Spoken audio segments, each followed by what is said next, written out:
की शुरुआत करते हैं और थोड़ा टफ दिन मार्केट के लिए। और आज एक इंटरेस्टिंग चीज़ हुई श्रेया कि मतलब गिरावट के ना अलग अलग कारण हैं। और अगर आप देखें आईसीआईसीआई बैंक और एचडीएफसी बैंक जिन्होंने आज सुबह लीड किया, सुबह गिफ्ट निफ्टी में हल्का सा भी इंडिकेशन नहीं था, लेकिन प्री ओपन ने आपको बता दिया था कि कुछ तो गड़बड़ है। और उसके बाद वो एनएससी का सर्कुलर जो पढ़ा हमने, जिसकी वजह से पता चला कि ये आईसीआईसीआई बैंक और एचडीएफसी बैंक क्यों गिरे, तो वो एक टेक्निकल कारण है क्योंकि इन दोनों का वेट कम होगा। अब ऑब्वियसली वेट कम होगा तो उसका एक इम्पैक्ट आपको देखने को मिलेगा इस वजह से। लेकिन मुझे लग रहा है एक और जो चीज़ आज मार्केट के लिए उसके फेवर में नहीं रही वो थी रिलायंस। तो आज मार्केट के तीन सबसे बड़े स्टॉक्स तीनों प्रेशर में थे, एचडीएफसी बैंक, आईसीआईसीआई बैंक और रिलायंस। तो जब दिग्गज इस तरीके का प्रेशर डालते हैं तो मिड कैप स्मॉल कैप इनका भी चलना थोड़ा सा मुश्किल हो जाता है। तो उस वजह से मिड कैप और स्मॉल कैप यहाँ पर भी आज आपको थोड़ी सी गिरावट देखने को मिल रही है। लेकिन अभी मैं ये कहूँगा कि मार्केट में कुछ ऐसा नहीं है कि ट्रेंड डिसाइसिवली ब्रेक हुआ है। हाँ, ये ज़रूर है कि वो जो तेज़ी थी उस पर एक ब्रेक ज़रूर लगा है। बिल्कुल, तेजी पर ब्रेक तो लगा है क्योंकि जिस तरीके से मार्केट में आज बिकवाली हावी होती हुई नजर आई, पीएसयू बैंक इंडेक्स को छोड़ दे तो सभी सेक्टर्स में बिकवाली हावी होती हुई, फार्मा बस फ्लैट आपको नजर आएगा। और जिस तरीके से ब्रेथ आज खराब है मार्केट की, ये कहीं ना कहीं थोड़ा चिंताजनक लग रहा है फिलहाल। लेकिन सवाल ये कि परसों तक सब कुछ अच्छा चल रहा था, अभी आपने कहा ट्रेंड नहीं बदला है, लेकिन जो जिस तरीके से गिरे हैं आज, उसके पीछे के बड़े कारण क्या देख रहे हैं आप? देखिए, पहली बात तो मैं आज के रणनीति पर आ जाता हूँ, उसके बाद उस पर आ जाएंगे हम। शायद देखिए क्या है कि हमने कल ही एक व्यू लिया था कि मार्केट में एक स्विंग पूरी हुई है और मुनाफा वसूली आपको यहाँ पर करनी चाहिए, ठीक है ना। और एक न्यूट्रल रहने का भी एक व्यू लिया था हमारा मार्केट पर। अब निफ्टी जो है वो करीब करीब 10 डे एक्सपोनेंशियल मूविंग एवरेज पर है और बैंक निफ्टी का भी आज का जो लो है वो करीब करीब 10 डे एक्सपोनेंशियल मूविंग एवरेज पर ही है। तो ठीक है, मार्केट एक उस जोन में आया है जहाँ पर मुझे लग रहा है कि थोड़ा सा यहाँ से रिकवरी भी आ सकती है। लेकिन एक चीज़ इस मार्केट में ये है कि ये रोरिंग वाली बुल मार्केट नहीं है। जैसे हम बात भी कर रहे थे उस दिन, ये वो वाली मार्केट नहीं है कि इसमें आप कभी भी ले लेंगे, कहीं भी ले लेंगे तो मार्केट आपको पैसा बना के देगा। इसमें थोड़ा सा आपको बीच बीच में गिरावट आएगी। अब जैसे 26,300 तक गए हम, 26,300 से हो सकता है हम 26,000 तक आगे। एक बार अगर दिन बाकी खराब रहा तो हो सकता है 25,900 950 तक भी आ जाए। लेकिन वहाँ से फिर मुझे लग रहा है एक रैली होगी और एक बार आप 26,300 क्रॉस करेंगे, फिर 26,500 के ऊपर निकलेंगे, फिर 27,000 तक शायद जाए, वहाँ से फिर एक 500-600 पॉइंट की डिक्लाइन आ जाए। तो ये मार्केट थोड़ा सा स्टेयर केस में उस तरीके से चलेगा। जब तक 25,900 950 के ऊपर हैं तब तक ट्रेंड जो है वो बरकरारी रहेगा। अब इस गिरावट में पोजिशनल एंट्री के बारे में आप सोचें। आप ये एक इम्पॉर्टेंट चीज़ रहेगी यहाँ पर।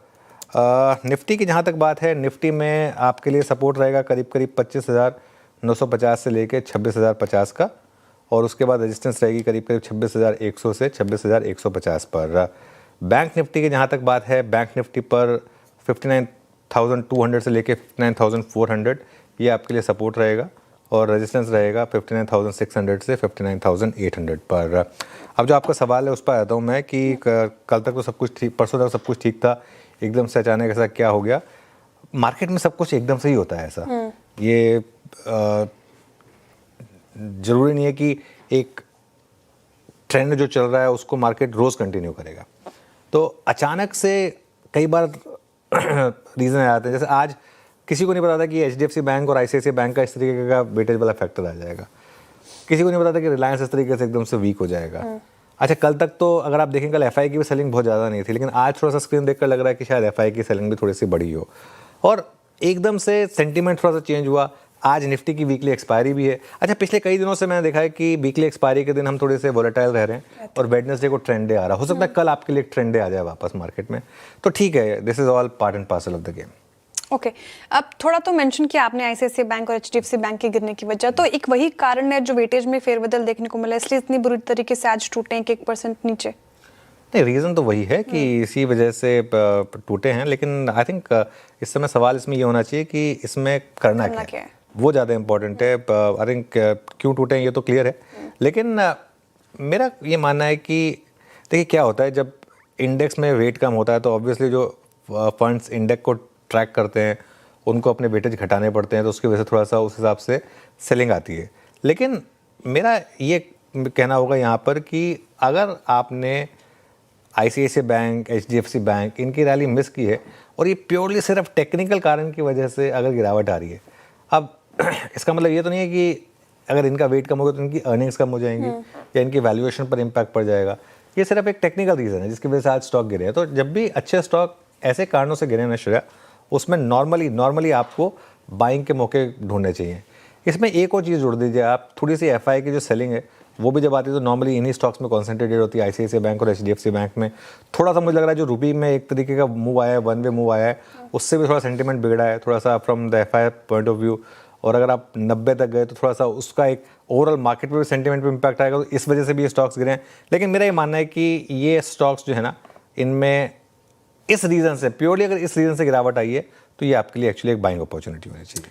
ओके, बाइंग अपॉर्चुनिटी हो सकती है HDFC बैंक और ICICI बैंक में ये गिरावट। लेकिन जहां HDFC और ICICI बैंक जैसे स्टॉक्स पर काफ़ी डेंट पड़ा, आज इस मूड माहौल में भी देखिए एशियन पेंट्स चल रहा है। एशियन पेंट्स में ऐसी तेज़ी क्यों आई है, क्या कारण है इसके? एशियन पेंट्स एक अपनी अलग तेजी में है भी। आज सुबह एशियन पेंट्स आई थिंक आशीष भैती जी ने पिक भी किया था सुबह क्विक सिंगल्स में, और आई थिंक हम भी एशियन पेंट्स पर काफ़ी समय से पॉजिटिव रहे हैं। आज के चलने का कारण है UBS का अपग्रेड, और मैं वो अपग्रेड पढ़ रहा था, काफ़ी अच्छा अपग्रेड है वो। UBS ने रेटिंग जो है वो अपग्रेड की है और सेल से न्यूट्रल पर आए हैं वो। टारगेट देखिए आप किस तरीके से बढ़ाया गया है, 2100 से श्रेया 3200 टारगेट कर दिया गया सीधा, क्योंकि Q2 का वॉल्यूम शानदार था। सेकेंड हाफ को भी लेकर उनकी बड़ी उम्मीद है, और बहुत लोगों का ये मानना है, आई थिंक हमारे एक पहले गेस्ट आए तो उन्होंने भी बात कही थी कि जहां भी डिसरप्शन खत्म होगा बिरला ओपस का, जब बिरला ओपस एक न्यू प्लेयर के बजाय एक इनकम्बेंट बन जाएगा, मतलब अब जब बिरला ओपस को लगेगा कि नहीं अब मुझे भी पैसा बनाना है इस मार्केट में, वहां पर एक प्रेशर खत्म होगा। एक बात माननी पड़ेगी, एशियन पेंट्स ने इस पूरे टाइम पे बहुत ज़्यादा मार्केट शेयर नहीं लूज़ किया, इवेंचुअली वो था सारा मेन चीज़। और अब अगर यहाँ से सब पैसा बनाएंगे वापस उस हिसाब से मूव आएगा तो मुझे लग रहा है कि बढ़िया रहेगा। हालांकि उन्होंने 3 केसेस दिए हैं। उन्होंने कहा है कि एक है कि ग्रोथ सुस्त रहेगी पर मार्जिन ठीक ठाक रहेगा। इन दैट केस जो बेस केस है उनका, इस केस में उन्होंने 3200 के टारगेट दिए हैं। एक बेयर केस है कि ग्रोथ भी सुस्त रहेगी, मार्जिन पर भी दबाव आएगा, उसमें वो बोल रहे हैं ये प्रेशर रहेगा, वापस 2400 तक गिर सकता है।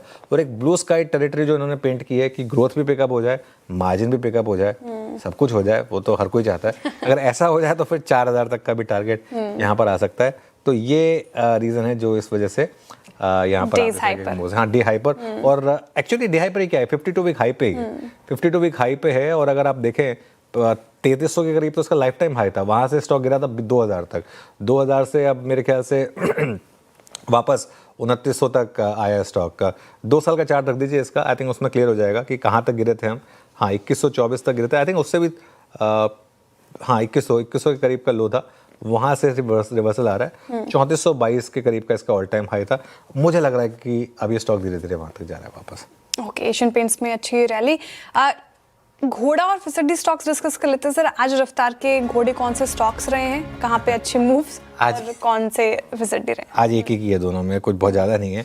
रफ्तार का घोड़ा तो आज सिर्फ एक ही स्टॉक हो सकता है, स्पार्क। सन फार्मा एडवांस रिसर्च 20% के मूव श्रेया, 2.5 करोड़ का वॉल्यूम यहाँ पर। और US सुप्रीम कोर्ट से एक बड़ी जीत मिली है, इस वजह से ये स्टॉक जो है आज 20% के सर्किट पर है। और फिसड्डी स्टॉक जो आज सुबह हमने बिग स्टॉक में भी डिस्कस किया था, और मैं सच बताऊं तो जिसको लेकर मुझे बहुत एक तरीके से गुस्सा भी है, बजाज हाउसिंग फाइनेंस। क्योंकि ये होता है जब आप एक अंधाधुंध किसी भी वैल्यूएशन पर किसी भी स्टॉक को चेस करते हैं। IPO के बाद भी बहुत लोगों ने कहा कि नहीं इस लेवल पे भी अच्छा है, और उन बेचारों का आधा हो गया पैसा, और यहाँ पर आकर प्रमोटर ने एग्जिट कर दी। प्रमोटर तो करनी पड़ेगी एग्जिट, क्योंकि उनको लाना है अपना स्टेक वो लिस्टिंग के रिक्वायरमेंट के हिसाब से। लेकिन जो भी है, मुझे लग रहा है अब दिक्कत क्या है, मुझे लग रहा है कि यहाँ पे रोकेगा नहीं स्टॉक। लग रहा है यहाँ पे और गिरावट बाकी है इसमें, क्योंकि डिस्काउंट पे ब्लॉक डील हुई है, विंडो में नहीं हुई, तो इसका मतलब कोई बहुत ज़्यादा डिमांड भी नहीं है, और आगे जाकर और ब्लॉक डील्स भी होंगी इसमें। जैसे एक बार वर्लपूल का याद होगा आपको, हालांकि मैं कंपेयर नहीं कर रहा हूँ, लेकिन फिर भी ये एक थोड़ा सा दिक्कत वाला स्टॉक रहेगा। ओके, तो बजाज हाउसिंग फाइनेंस आज का फिसड्डी stocks accident of the day